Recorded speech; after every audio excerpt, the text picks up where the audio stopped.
देश के अल्पसंख्यक समुदाय में जो मुस्लिम समुदाय है वो बहुत डरा हुआ, उनको नहीं डरना। उनकी आवाज उठाने के लिए हमारे जैसे लोग खड़े हैं जो अपनी सीना आगे कर देंगे, अगर गोली की बात आएगी तो खून का कतरा कतरा लगा देंगे। मेरी बात को आप याद रखें, बिल्कुल नहीं सोचना चाहिए। मुल्क जितना किसी और का है उतना हमारा है, और किसी के बाप की बपोती नहीं है मुल्क की। बात याद रखें आप लोग, सबका है मुल्क, हर आदमी का खून शामिल है इस मिट्टी में, किसी एक का नहीं है। अगर हथियार उठा के पड़ा जाएगा तो पता लगेगा किसने कितनी कुर्बानियां दी है। तो मैं प्रधानमंत्री जी को छोड़ा, देखे मेरे लिए आप कितने जरूरी हैं। मैं प्रधानमंत्री जी का भाषण छोड़ आया क्योंकि मुझे आपके साथ आके बैठना था। मैं सदन में अकेला मात्र ऐसा व्यक्ति हूँ जो गोली खा के सदन आया, तो डरने का कोई मतलब ही नहीं बनता। तो ना सदस्यता की चिंता है ना जान की। एक बार पैदा होते मेरे पिताजी ने मेरा नाम चंद्रशेखर ऐसे थोड़े रखा। लाइन खुली भी है, पार्लियामेंट का दरवाजा मैंने तोड़ दिया है। आप सब लोग जो आना चाहते हैं मेहनत करना शुरू करो। अगले 5 साल बाद हमारी संख्या वहाँ बहुत होनी चाहिए कि जब मैं जय जवान जय किसान का नारा लगाऊं तो उसको समर्थन करने वाले वहां लोग।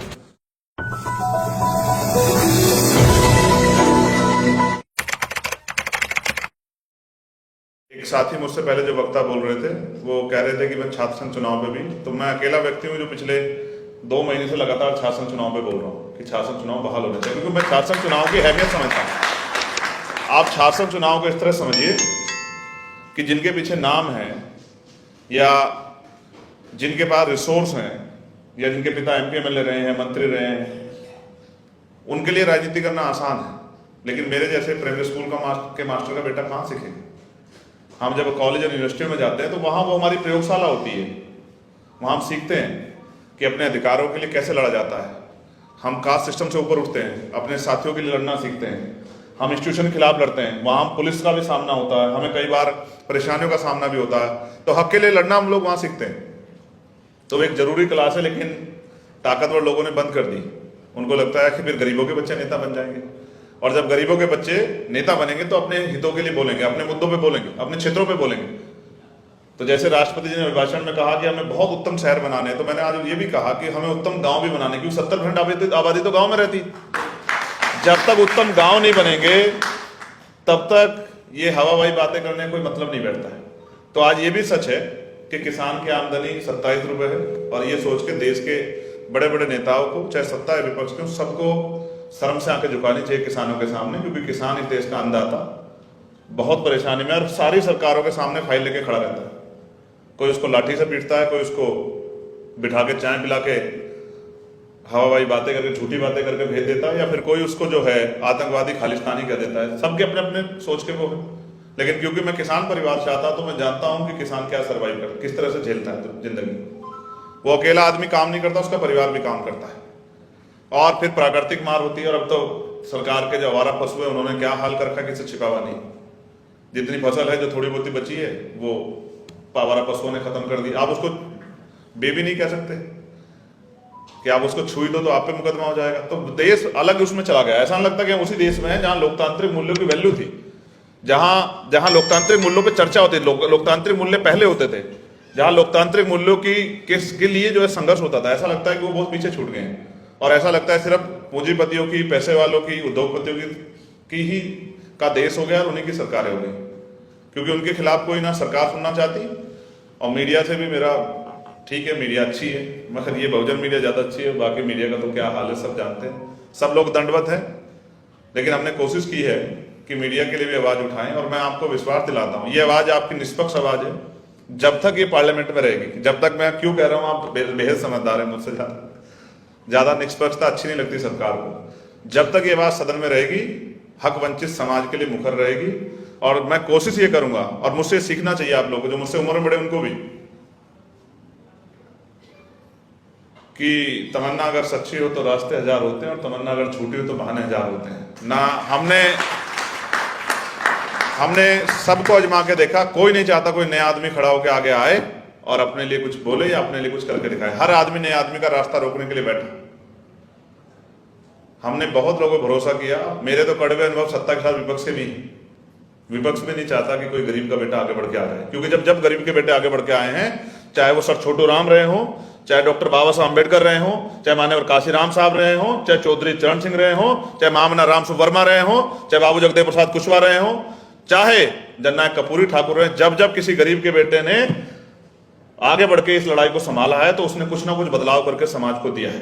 और ये उसी का आज उन्हीं के संघर्षों को और उन्हीं के जो द्वारा किए गए परिवर्तन है उसकी वजह से मेरे जैसे लोग भी पार्लियामेंट आ रहे हैं। लेकिन मैं विश्वास करके कहता हूं, मेहनत कीजिए, मेहनत का कोई तोड़ नहीं है। अगर आप मेहनत करते हैं और जिम्मेदारी से मेहनत करते हैं, और फिर प्लेटफार्म के लिए मैं आपसे कहूंगा, जिन पे पैसे नहीं है, जिन पे बहुत बड़े नाम नहीं है, वो किसी भी प्रदेश के हों, प्लेटफार्म के लिए किसी के दरवाजे ना जाए। चंद्रशेखर आजाद है, आप चंद्रशेखर आजाद के पास आइए, और ये दल आपका दल है। और मैं चाहता हूं काम करने वाले लोग मैदान में आके आगे बढ़े, नौजवान भी आगे बढ़े, बहनों को भी मौका मिले और किसानों को भी मौका मिले। मैं तो किसानों से भी कहता हूं, मेरा अनुभव ये हुआ है कि जिस समुदाय का प्रतिनिधित्व नहीं होगा विधानसभा और पार्लियामेंट में, उसकी कोई बात कहेगा ही नहीं। अगर किसान नहीं जाएंगे तो किसानों के मुद्दों पे बात नहीं होगी। हमने कहा कि किसानों का जो कर्ज है वो माफ करो और एमएसपी की लीगल गारंटी दो। इसी के लिए लड़े 16 महीने, और देखो 700 किसान जाएंगे। प्राइम मिनिस्टर एक शब्द नहीं बोल पाए। ये बदलाव कि पहले जवाब देना पड़ता था, पहले जिम्मेदारियां थी, अब तो आपने सारे डाटे बंद करा दिए, सब कुछ बंद करा दिया। अब आंदोलन करने तक कीले गाड़ देते हो। तो इसलिए मैं कह रहा हूं, किसानों का भी प्रतिनिधित्व हो, कमेरों का भी प्रतिनिधित्व हो, नौजवानों का भी प्रतिनिधित्व हो, महिलाओं का प्रतिनिधित्व। और मैं आपके मंच से कह रहा हूं, बड़ी कड़वी लगती है मेरी बात, क्योंकि जब मैं खरी बात कहता हूं तो बहुत दुख देती है लोगों को। मैं इस बात से नहीं डरता। मेरा ये मानना है, सच कहते हुए, जैसे मैं सतगुरु रविदास जी महाराज को मानने वाला व्यक्ति हूं, तो जब उन्होंने सच कहा तो उनको जेल में डाल दिया, तो वो जेल से नहीं डरे जेल से, मगर वो अपने सत्य की बात पे खड़े रहे। तो मैं आपसे कहता हूं कि इस देश के अल्पसंख्यक समुदाय में जो मुस्लिम समुदाय है वो बहुत डरा हुआ है, उनको नहीं डरना चाहिए। उनकी आवाज उठाने के लिए हमारे जैसे लोग खड़े हैं, जो अपने सीना आगे कर देंगे। अगर गोली की बात आएगी तो खून का कतरा कतरा लगा देंगे। मेरी बात को आप याद रखें। बिल्कुल नहीं सोचना चाहिए मुल्क जितना किसी और का है उतना हमारा है, और किसी के बाप की बपोती नहीं है मुल्क की। बात याद रखें आप लोग, सबका है मुल्क, हर आदमी का खून शामिल है इस मिट्टी में, किसी एक का नहीं है। अगर हथियार उठा के पड़ा जाएगा तो पता लगेगा किसने कितनी कुर्बानियां दी। तो इसलिए आपसे कह रहा हूं, अपने मुल्क में अपने आप को अकेला मत समझो। हमारे जैसे बहुत सारे लोग हैं जो इस देश के संविधान से प्यार करते हैं, जो इस देश की एकता से प्यार करते हैं। वो पहले आजादी से पहले भी लड़ते रहे और आजादी के बाद आज भी लड़ रहे हैं। मगर 75 साल बाद भी अगर महिलाओं पे शोषण होता है, मणिपुर जैसी घटना होती, पहलवान बेटियों को कुचला जाता है, उनके सम्मान को नोचा जाता है, उनको पैरों से जूतों से कुचला जाता है, उनको खींचा जाता है, तो मेरे जैसे व्यक्ति का चुप बैठना वो उतना ही शर्मनाक है जितना जो लोग उस खेमे में बैठ के चुप हैं वो भी उनके बिल्कुल बराबर हो जाता है, अगर वो चुप्पी थाम के बैठा जो अपने आप को बहनों का भाई कहने की हिम्मत रखता है। ये उससे भी बड़ा विद्रोह, क्योंकि अन्याय करने वाले से अन्याय सहने वाला ज्यादा दोषी होता है। तो हम तो अपनी ड्यूटी को अदा कर रहे हैं और हमने की, और उसकी कीमत भी चुकाई कि हमें 4-4 गोली खानी पड़ी। मैं सदन में अकेला मात्र ऐसा व्यक्ति हूं जो गोली खा के सदन आया, तो डरने का कोई मतलब ही नहीं बनता सर। ना सदस्यता की चिंता है, ना जान की।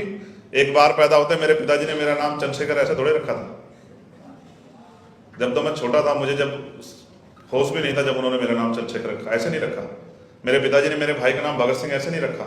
वो देश के लिए बलिदान देने वाले क्रांतिकारियों से प्यार करते थे। उनको आशा विश्वास था कि उनकी आने वाली नस्लें इस काम को आगे बढ़ाएंगी। आज मैं अपने पिता के सपनों को पूरा कर रहा हूं और देश में रहने वाले हक वंचित समाज के लोगों के भी सपनों के लिए भी संघर्ष कर रहा हूं। और मैं फिर कह रहा हूं, लाइन खुली भी है, पार्लियामेंट का दरवाजा मैंने तोड़ दिया है। आप सब लोग जो आना चाहते हैं मेहनत करना शुरू करो। अगले 5 साल बाद हमारी संख्या वहां बहुत होनी चाहिए कि जब मैं जय जवान जय किसान का नारा लगाऊं तो उसको समर्थन करने वाले वहां लोग हों। इसलिए मैं पुनः, चाहे वो अग्निवीर का विषय हो या और कोई विषय हो, हर मुद्दे पे हम लोग, और सबसे बड़ी लड़ाई अब हम लड़ेंगे मंडल कमीशन पे, कि मंडल कमीशन की 38 की 38 सिफारिशें लागू होनी चाहिए और जातिवार जनगणना होनी चाहिए। क्योंकि जब तक जातिवार जनगणना नहीं होगी तब तक पता ही नहीं लगेगा कि किसका हिस्सा कौन खा रहा है। और हमें जो आपस में लड़ाया जा रहा है वो लड़ाई तभी बंद होगी जब ये धूंध हटेगी कि हमारी इस हालत का जिम्मेदार 70 साल बाद भी कौन है। तो मैं पुनः, क्योंकि समय की आज कमी है, और मैंने रोहित भाई से और प्रशांत से वादा किया था, भाई साहब से, शाह साहब से भी, कि मैं कोशिश करूंगा। तो मैं प्रधानमंत्री जी को छोड़ा, देखिए मेरे लिए आप कितने जरूरी हैं। मैं प्रधानमंत्री जी का भाषण छोड़ आया क्योंकि मुझे आपके साथ आके बैठना था। और मैं फिर कहता हूं, मेरा भरोसा है कि आप ही हैं जो प्रधानमंत्री बनाते हैं। जिस दिन जनता जिसके खिलाफ खड़ी होती है, प्रधानमंत्री छोड़ के दूर की बात है, प्रधान भी नहीं बन पाता। गांव के लोग जानते हैं, गांव जब एक बार खिलाफ खड़ा होता है ना तो आदमी प्रधान नहीं बन पाता, प्रधानमंत्री तो बहुत दूर की बात है। इसलिए मैं पुनः आपका धन्यवाद करूंगा और आपसे विदाई लेते हुए कहूंगा, लोकतंत्र के सजग पहरेरी जिंदा हैं। आप अपने कार्यक्रम को चलाते रहिए और मेरी बहुत सारी मंगल कामना आपके लिए। जहां आपको मेरी जरूरत पड़ेगी और जिस विषय पे आप मुझसे कहोगे, मैं लड़के भी पार्लियामेंट में समय लेके बोलूंगा और कोशिश करूंगा कि आपके मुद्दे उठते रहें और हमेशा इसी निडर निष्पक्षता के साथ किसी लोभ लालच को ना करते हुए हक वंचित समाज की आवाज को उठाता रहूंगा। जय भीम, जय भारत, जय संविधान, जय जवान, जय किसान, जय मंडल। और आप सबके लिए बहुत बहुत मंगल कामना।